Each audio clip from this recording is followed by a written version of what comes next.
Exodus chapter 9, NIV.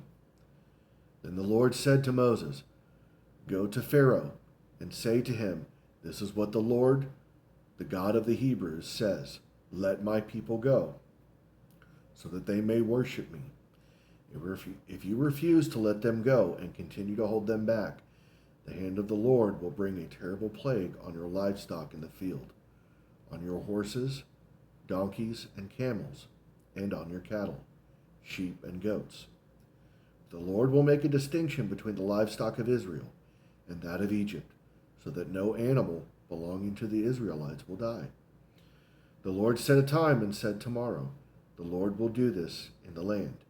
And the next day the Lord did it.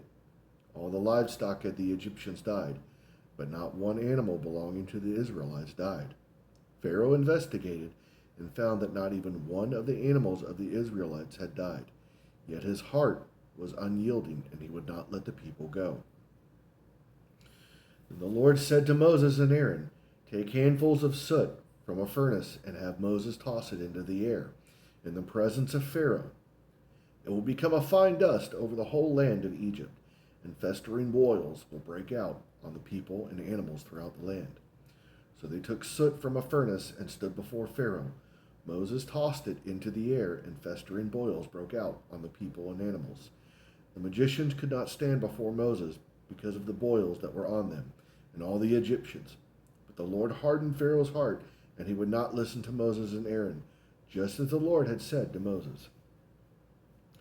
And the Lord said to Moses, 'Get up early in the morning, confront Pharaoh, and say to him, "This is what the Lord, the God of the Hebrews, says: Let my people go, so that they may worship me. Or this time I will send the full force of my plagues against you, and against your officials of your people, so that you may know that there is no one like me in all the earth. For by now I could have stretched out my hand and struck you and your people with a plague that would have wiped you off the earth. But I have raised you up for this very purpose, that I might show you my power, and that my name might be proclaimed in all the earth. You still set yourself against my people and will not let them go. Therefore at this time tomorrow I will send the worst hailstorm that has ever fallen on Egypt, from the day it was founded till now. Give an order now to bring your livestock and everything you have in the field to a place of shelter, because the hail will fall on every person and animal that has not been brought in and is still out in the field, and they will die.' Those officials of Pharaoh who feared the word in the Lord hurried to bring their slaves and their livestock inside. But those who ignored the word of the Lord left their slaves and livestock in the field. And the Lord said to Moses, 'Stretch out your hand toward the sky, so that the hail will fall over Egypt, on people and animals, on everything growing in the fields of Egypt.' When Moses stretched out his staff toward the sky, the Lord sent thunder and hail and lightning flashed down to the ground. So the Lord rained hail on the land of Egypt.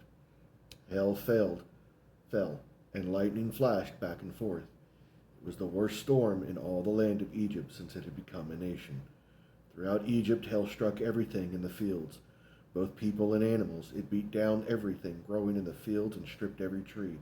The only place it did not hail was the land of Goshen, where the Israelites were. Then Pharaoh summoned Moses and Aaron. 'This time I have sinned,' he said to them. 'The Lord is in the right, and I and my people are in the wrong. Pray to the Lord, for we have had enough thunder and hail. I will let you go. You do not have to stay any longer.' Moses replied, 'When I have gone out of the city, I will spread out my hands in prayer to the Lord. The thunder will stop, and there will be no more hail. So you may know that the earth is the Lord's. But I know that you and your officials still do not fear our Lord God.' The flax and barley were destroyed, since the barley had headed and the flax was in bloom. The wheat and the spelt, however, were not destroyed, because they ripened later. Then Moses left Pharaoh and went out to the city. He spread out his hands toward the Lord. The thunder and hail stopped. The thunder and hail stopped, and the rain no longer poured down on the land. When Pharaoh saw that the rain and hail and thunder had stopped, he sinned again. He and his officials hardened their hearts, so Pharaoh's heart was hard, and he would not let the Israelites go, just as the Lord had said through Moses.